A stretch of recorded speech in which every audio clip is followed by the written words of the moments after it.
विद्यार्थी मित्रांनो, आपण 5व्या सत्रातील साहित्य विचार या अभ्यासपत्रिकेला बऱ्याच दिवसापासून महिन्यापासून आपण सुरुवात केलेली आहे.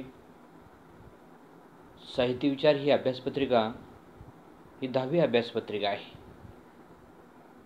9वी अभ्यासपत्रिका जे मराठीला जे दुसरे सर आहेत ते शिकवतात. 9वी मध्ययुगीन मराठी वाङ्मयाचा इतिहास ही 9वी अभ्यासपत्रिका आहे. या अभ्यासपत्रिकेचा अभ्यासक्रम सुरू केलेला आहे का नाही किंवा कुठपर्यंत आलेला आहे, आरंभ मध्ये शेवट हे मला माहीत नाही, परंतु रसविचार ही जी 10वी अभ्यासपत्रिका आहे या 10व्या अभ्यासपत्रिकेला आपण बऱ्याच महिन्यापासून आपण सुरुवात केलेली आहे. या अभ्यासपत्रिकेतील हे शेवटचं प्रकरण आहे. विद्यार्थी मित्रांनो, मला सांगायला फार आनंद होत आहे की आपण या अभ्यासपत्रिकेच्या शेवटच्या प्रकरणाला आपण सुरुवात केलेली आहे. कारण साहित्यामध्ये, वाङ्मयामध्ये किंवा दैनंदिन जीवनामध्ये, माणसाच्या जीवनामध्ये सर्वोत्तम, सर्वमहत्तम, सर्वोत्कृष्ट आणि ब्रह्मास्वाद सोहदर जर कोणती गोष्ट असेल तर ते रस आहे मुलांनो.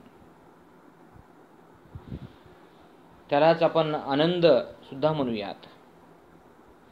कारण रसाशिवाय व्यक्ती, माणूस कोणतेही कार्य हाती घेत नाही. रस असेल, रस निर्माण होत असेल, रस उत्पन्न होत असेल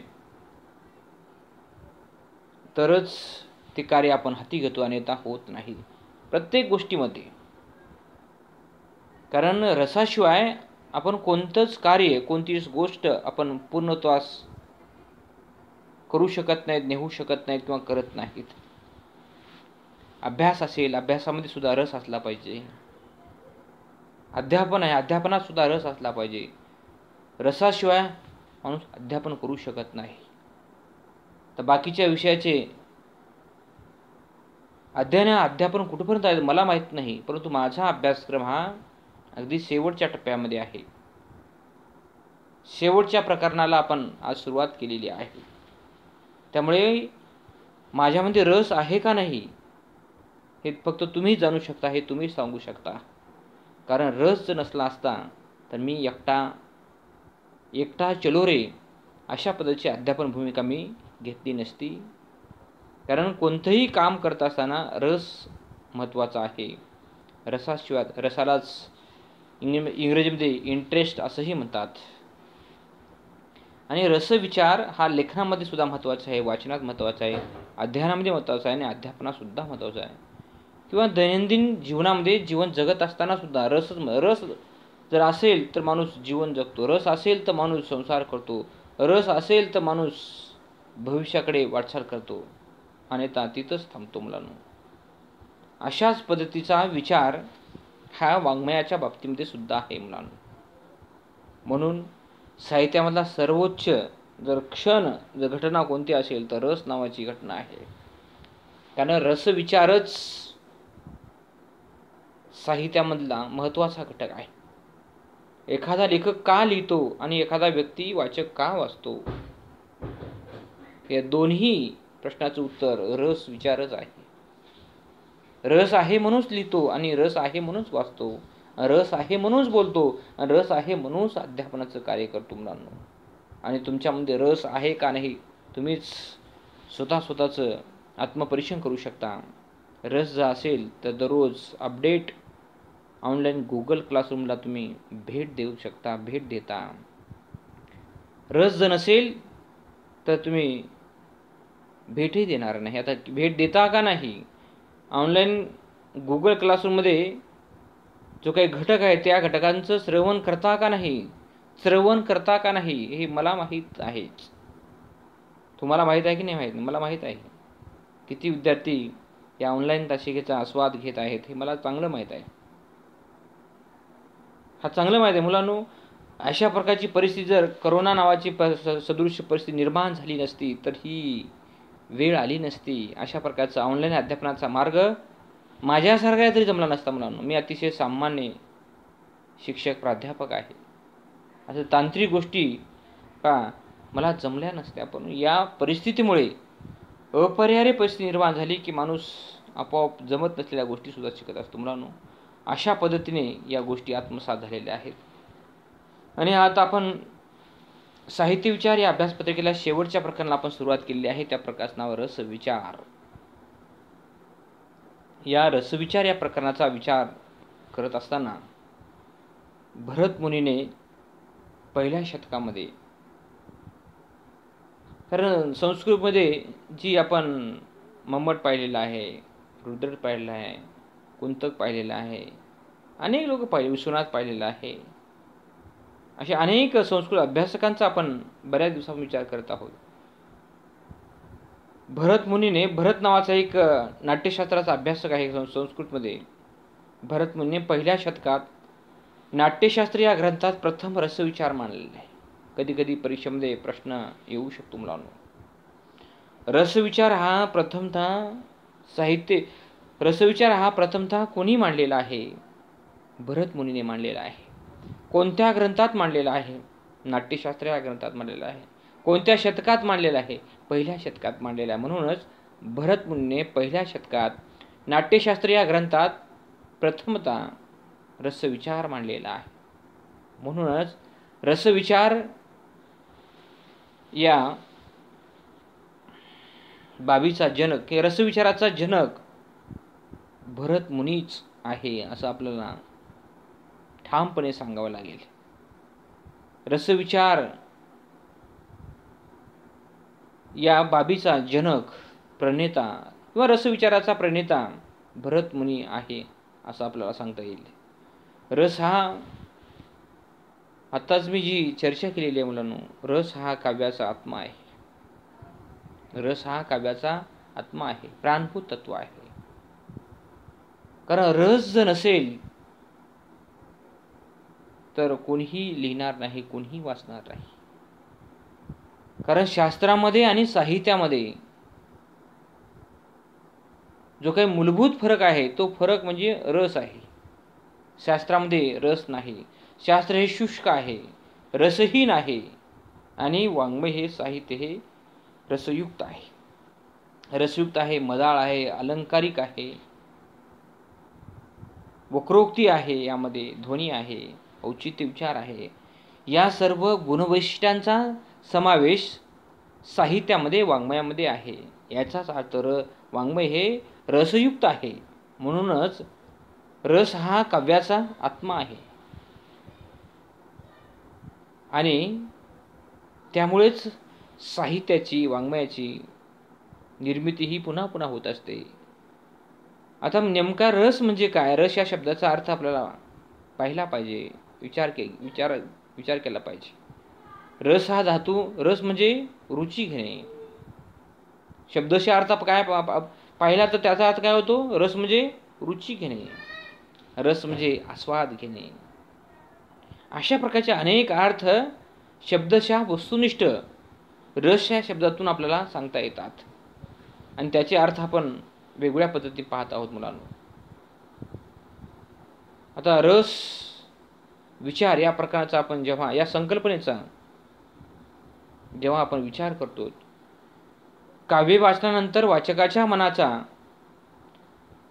एखादा काव्यसंग्रह, एखादा कविता संग्रह, एखादी कादंबरी, एखादा कथासंग्रह वाचल्यानंतर, काव्य वाचनानंतर वाचकाच्या मनाचा वृत्ती व अनुकूल संवेदना जागृत होतात.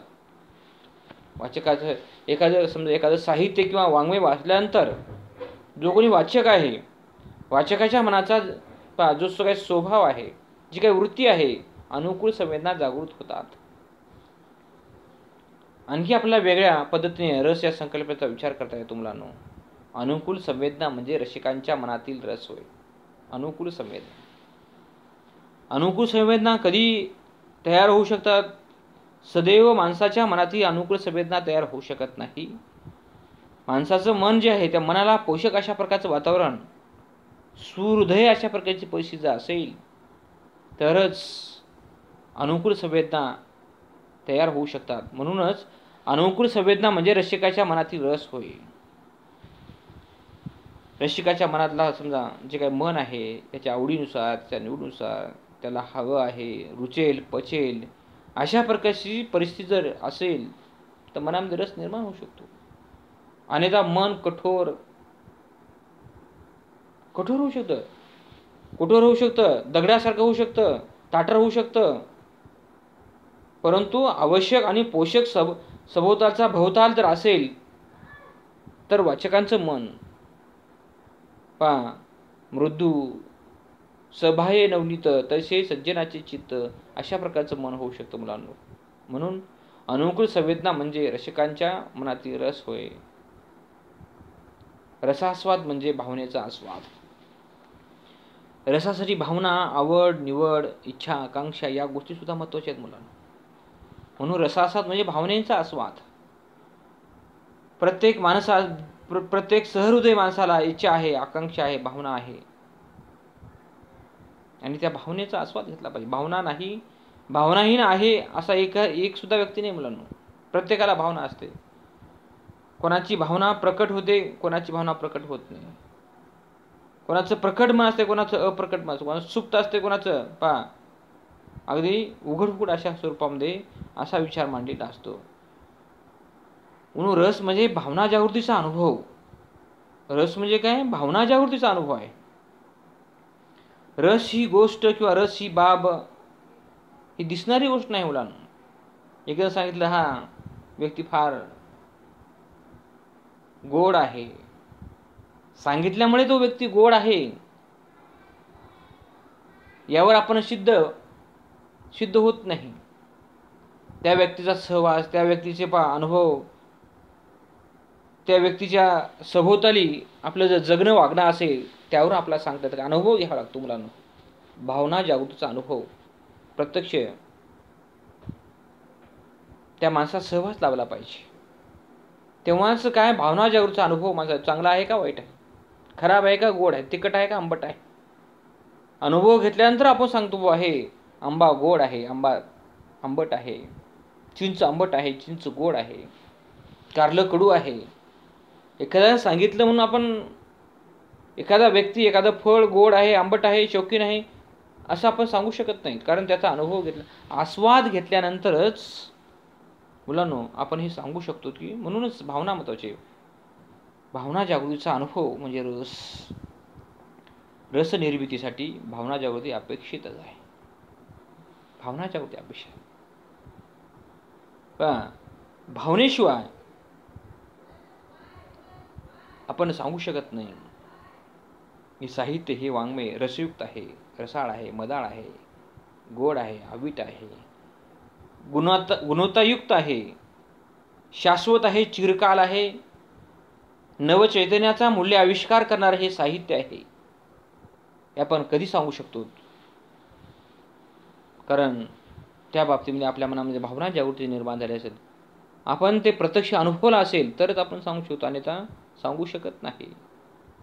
म्हणून रस निर्मितीसाठी भावना जागृती ही फार महत्त्वाची आहे आणि अपेक्षित सुद्धा आहे.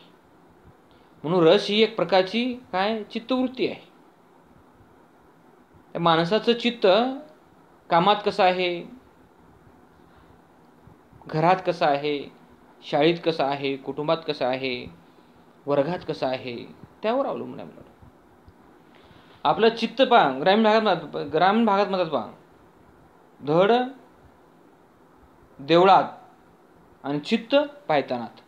ग्रामीण भागामध्ये विचार आहे मुलं, धड देवळात आणि चित्त पायतानात. लोक मंदिरामध्ये दर्शनासाठी जातात आणि दर्शनासाठी गेल्यानंतर ते शरीराने मंदिरामध्ये असतात, मंदिराच्या गाभाऱ्यात असतात, परंतु त्या व्यक्तींचं लक्ष सगळं आपल्या पादत्राणाकडे असतो, पायतानाकडे असते, चपलाकडे, बुटाकडे असते. म्हणून चित्त महत्वाचं आहे. मग त्या अशा व्यक्तीला मंदिरामध्ये देव दिसणार नाही, मन प्रसन्न वाटणार नाही, तो शरीराने देत आहे, मनाने सगळे घरी आहे, कुटुंबात आहे. आपलं सुद्धा असं असते. आपण शरीराने धडाने आपण बाहेर असतो, पण आपलं लक्ष सगळे आईच्या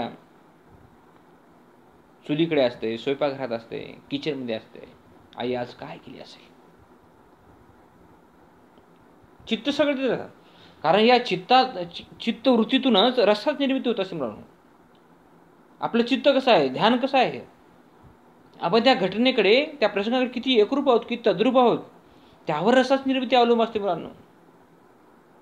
एखादी गोष्ट जर आपल्याला आवडत नसेल, भावत नसेल, रुचत नसेल, पचत नसेल, आणि आपलं त्या गोष्टीमध्ये चित्तच नसेल, कितीही आपल्यासमोर रामायण महाभारत जरी सांगितलं तरी आपलं त्यामध्ये लक्ष लागणार नाही, कारण आपलं लक्ष दुसरीकडे असते मुलांना. म्हणून रस ही प्रकारची चित्तवृत्ती आहे. चित्तावरच पहा रसास्वाद अवलंबून आहे, चित्तावरच भावनाच्या वृत्ती अवलंबून आहे, सगळं काही चित्तावर अवलंबून आहे. अनुकूल संवेदना सुखाच्या स्वरूपाची असतात. अनुकूल संवेदना सुखाच्या स्वरूपाची असतात. आपण एखाद्या बाबीच्या बाबतीमध्ये आपण अनुकूल असाल तर आपलं सुख मिळतं. आपलं मन जर तयार होत नसेल, सुख मिळणारच नाही ना. कुठली गोष्ट हक्काने जबरदस्तीने जर करण्याचा प्रयत्न केला तर त्यातून आपल्याला आनंद मिळणार नाही. आनंद मिळणार नाही म्हणजे रस मिळणार नाही, त्यातून सुख मिळणार नाही, आपल्याला लाभ मिळणार नाही, काहीच मिळणार नाही. म्हणून अनुकूल संवेदना सुखाच्या स्वरूपाच्या असतात. अनुकूल संवेदना, आपलं मन सुद्धा अनुकूल असावं लागतं, मन सुद्धा तयार असावं लागतं. मनाला जबरदस्ती करता येत नाही, कारण जबरदस्ती केल्यानंतर काही साध्य होणार नाही ना. कोणताच रस तयार होणार नाही. करुण रस तयार होणार नाही, हास्य रस तयार होणार नाही, भक्ती रस तयार होणार नाही, रौद्र रस तयार होणार नाही, बिभत्स कुठलाच रस तयार होत नाही. जे काही 8 रस आहेत, 8 आणि 9 रस आहेत. काही अभ्यासक 8 रस म्हणतात, काही 9 रस म्हणतात. म्हणून सर्रासपणे साहित्यामध्ये जी मान्यता मिळाली आहे, 9 रसांना मान्यता मिळालेली आहे. म्हणजे जे काही 9 रस आहेत, ह्या 9 रस तयार होण्यासाठी अनुकूल संवेदना महत्वाच्या आहेत. संवेदना जर अनुकूल नसतील तर रस निर्माण होणार नाही. प्रतिकूलतेमध्ये रसाची निर्मिती किंवा रस उद्भवना अजिबात होणार नाही. अनुकूल संवेदना महत्वाची आहे. आपलं मन महत्वाचं आहे. आपला जर आवड जर असेल, सवड मिळतील. आवड जर नसेल, सवड मिळणारच नाही मुलांना. आवड महत्वाची आहे. आपलं मन किती अनुकूल आहे, सहमती दर्शवतं, अशा पद्धतीचा विचार हा रसविचार आहे. कारण रस ही गोष्ट, रस ही बाब व्यक्तीवर अवलंबून आहे. मला व्यक्तिपरत्वे रसाची निर्मिती होत असते. त्या काही व्यक्ती साध्या साध्या गोष्टींमध्ये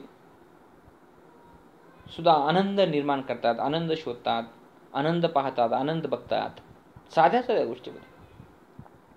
आणि काही लोकांना समोर प्रचंड मोठं विश्व असतानाही दुःखी कष्टी असतात.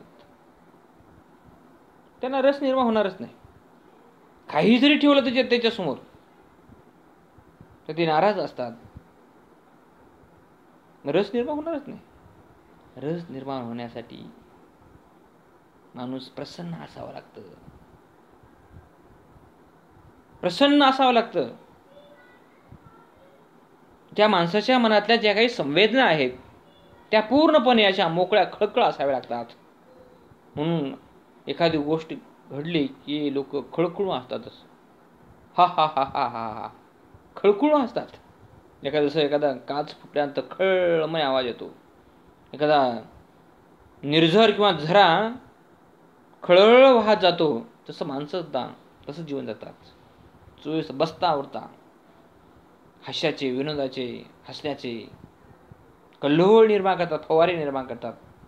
साध्या सुद्धा गोष्टीला लोक लगेच हा हा हा हा हा हा हा अशा प्रकारचा आनंद घेतात. असा आनंद घेतात म्हणजे त्याच्या मनामध्ये प्रत्येक घटनेमध्ये प्रत्येक प्रसंगामध्ये रसाची निर्मिती होते मुलांना. कधी करुण रस निर्माण होतो, कधी शृंगार रस तयार होतो, कधी भक्ती रस तयार होतो, कधी वीर रस तयार होतो, कधी हास्य रस तयार होतो, बिभत्स अशा प्रकारचे 9 रस आहेत. असे वेगवेगळे रस. काही गावामध्ये असे काही व्यक्ती असतात, बसता उठता स्वतःही हसतात आणि दुसऱ्यांना सुद्धा हसवतात. माणूस जेव्हा जेव्हा हसतो तेव्हा तेव्हा त्याच्या मनामध्ये रस तयार होतो मुलांना. कोणता रस तयार झालेला आहे लगेच लक्षात येतं. लगेच रौद्र रस तयार झालेला आहे, करुण रस तयार झालेला आहे, हास्यरस तयार झालेला आहे, भक्तिरस तयार झालेला आहे. कोणता रस लगेच लक्षात येतं मुलांना, आपल्या हावभावावरून सुद्धा. अशा प्रकारचा अंदाज त्या निर्माण करता येतो. आणि म्हणूनच रसविचार हा माणसाच्या जीवनातला महत्त्वाचा विचार आहे. कारण रसावरच माणसाचं जीवन, माणसाचं भविष्य अवलंबून आहे. माणसाच्या जीवनामध्ये नवरस जर असतील तर माणूस कधीच दुःखी कष्टी असणार नाही, आनंदी एवढं असू शकतो मुलांना. अनेक प्रश्न, अनेक समस्या, संकट, दुःख, व्यथा, वेदना ने भरलेला माणसाचा हा घडा असतो मुलांना. म्हणून सर्वच माणसं असे आनंदी नसतात. रस म्हणजे काय? सुख किंवा आनंद. बस. रस म्हणजे काय? सुख किंवा आनंद, यालाच रस म्हणतात. रसाची अशी दुसरी तिसरी अवघड आणि किचकळाची व्याख्या सुद्धा नाही. रस म्हणजे काय? सुख किंवा आनंद. ज्या लेखनातून, ज्या वाचनातून, ज्या अध्ययनातून माणसाला आनंद मिळतो म्हणजेच काय? रस मिळतो. कारण माणसाला एखादं काम करताना आनंद वाटत असेल तरच माणूस पुढे पुढे जातो, आणि आनंद वाटत नसेल तर माणूस मागे मागे पळतो. कितीही त्या माणसाच्या मागे लागा, तो काही पुढे जात नाही. म्हणून रसाला सुख म्हणतात आणि रसाला आनंद सुद्धा म्हणतात. आणि हा जो रस आहे माणसाच्या जीवनात तो कसा आहे? ब्रह्मास्वाद, परब्रह्मास्वादासारखा हा रस आहे बघा. परब्रह्मास्वादासारखा रस आहे. रस अलौकिक असा. रस कसा आहे? अलौकिक आहे. तो कधी दिसतो, तो कधी दिसत नाही.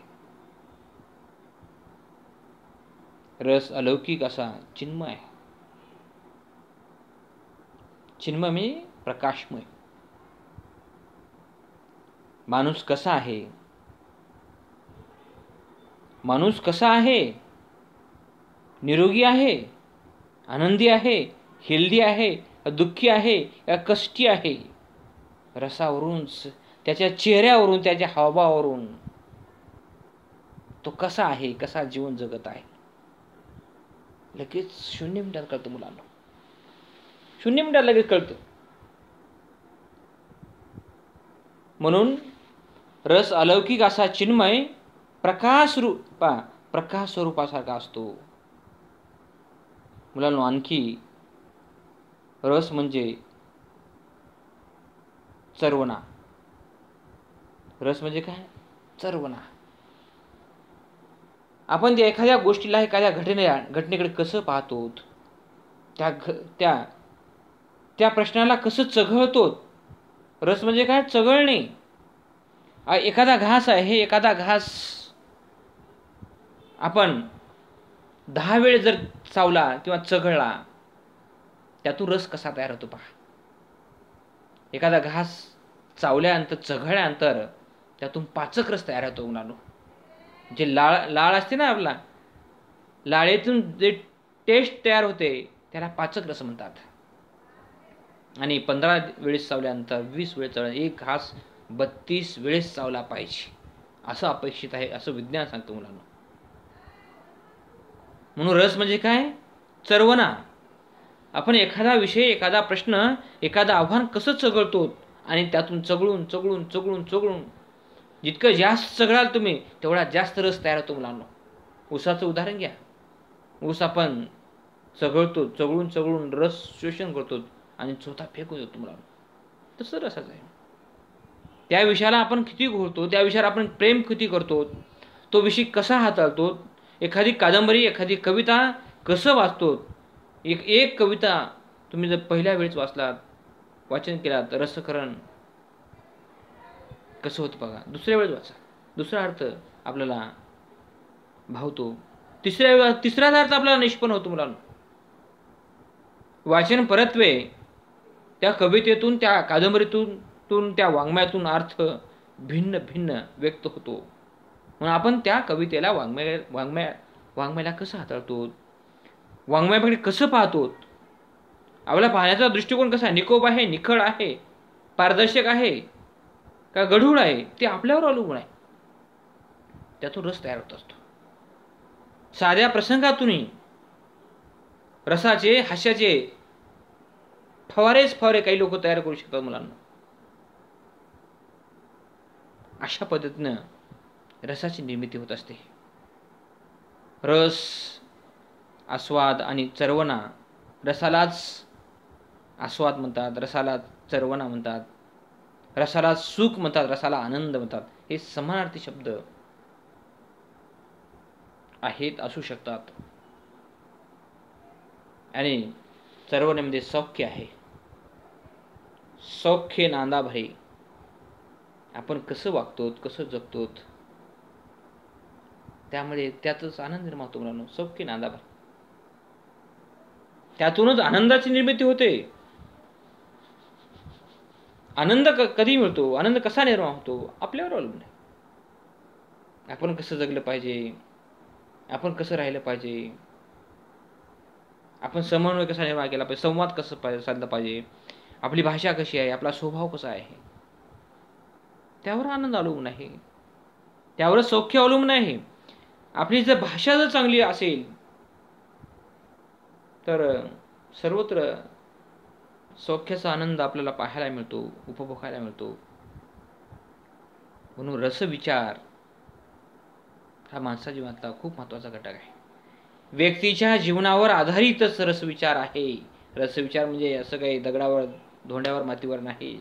माणसाच्या स्वभावाशी, माणसाच्या जगण्याशी हा रसविचार अवलंबून आहे. माणसाला चिकटलेला जो भाव आहे तो रसविचार आहे. रसविचारामध्ये तल्लीनता महत्वाची आहे. आपण वाङ्मयामध्ये किती तल्लीन होतो, लेखनात किती तल्लीन होतो, वाचनामध्ये किती तल्लीन होतो, अध्ययनामध्ये किती तल्लीन होतो आणि अध्यापनामध्ये किती तल्लीन होतो, महाविद्यालयामध्ये किती तल्लीन होतो, अभ्यासामध्ये किती तल्लीन होतो, त्यावरच यश अवलंबून आहे मुलांना. आपण एखाद्या गोष्टीवर आपण जीव लावत नाही, प्रेम करत नाही, मग आपला रस निर्माण होणारच नाही. रस हा तेवढा वेडा नाही, लक्षात घ्या. तुम्ही त्याच्याकडे एखाद्या घटनेकडे कसं पाहता, लगेच तुम्हाला परतावा मिळतो म्हणालो. तुम्ही रस निर्माण होण्या इतका जीव तुम्ही जर लावला असाल तर निश्चितपणे तुम्हाला रस मिळेल, रस भावेल, आनंद मिळेल, सुख मिळेल. जर तुम्ही असंच वरवरती जर तुम्ही जीव लावलात, अभ्यास केलात, यश मिळणारच नाही मुलांना. यश मिळणार, कदाचित मिळणार नाही. यश हे काही वेळ नाही, तुम्हाला सहज काहीच न करता असंच द्यायला अजिबात होणार आहे मुलांना.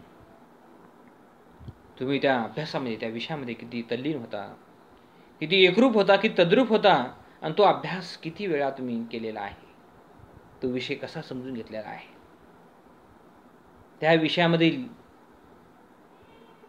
जो काही भाव आहे तो कशा पद्धतीने उलगडून समजून घेतलेला आहे, त्यावर महत्वाचं. रस विचारात तल्लीनता महत्वाची आहे. किती तुम्ही तल्लीन झालेला आहात. मी आता उदाहरण सांगितलं, धड देवळात आणि चित्त पायतानामध्ये. हातामध्ये आई वडील म्हणतात म्हणून पुस्तक घेतात काही विद्यार्थी, असं पुस्तक घेतात. शरीराने फक्त पुस्तकामध्ये, चेहरा फक्त पुस्तकामध्ये असतो, मन कुठंतरी फिरत असतं, भरकटत असतं, बोंबलत असतं. मुलांना रस कसा तयार होईल? यश कसं मिळेल? प्रगती कशी निर्माण करता येईल? विकास कसा साधता येईल? उन्नती कशी दाखवता येईल? हे शक्य नाही मुलांना, असं होऊ शकत नाही. म्हणून रसविचारामध्ये तल्लीनता महत्वाची, एकरूपता महत्वाची. तुम्ही किती एकरूप होता, किती तद्रूप होता, किती एकजीव होता तुम्ही त्या विषयामध्ये, किती एकजीव होता मुलांनो. एकजीवता महत्वाची आहे. असं एकजीव झालं पाहिजे, एकरूप झालं पाहिजे. ही बोटे जी एकमेकामध्ये मी जी खुपसलेली आहे ती अशी एकजीव झाली पाहिजे. किती ओढण्याचा प्रयत्न केला, ही बोटे नाही निघाली पाहिजे.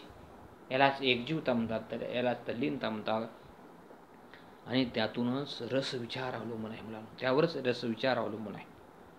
चित्र, शिल्प, संगीतातही रसविचार दिसून येतो.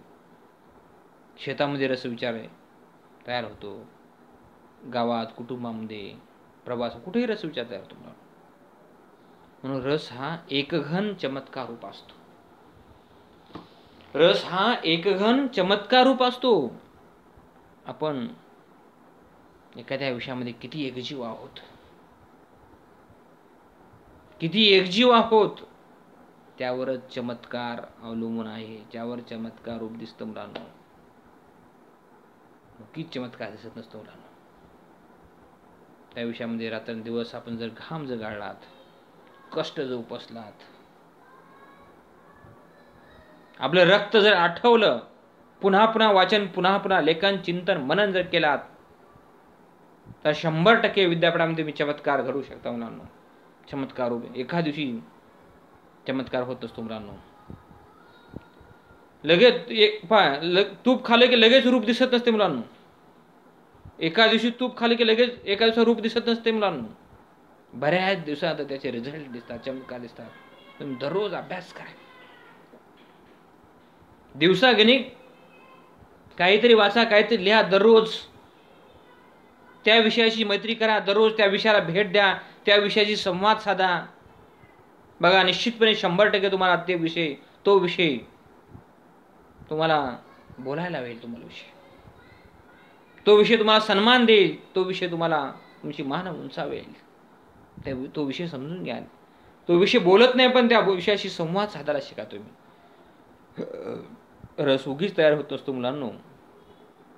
कारण रस तयार करण्यासाठी आपल्याला एकजीव असावं लागते, एकरूप असावं लागतं, एकसंध असावं लागतं.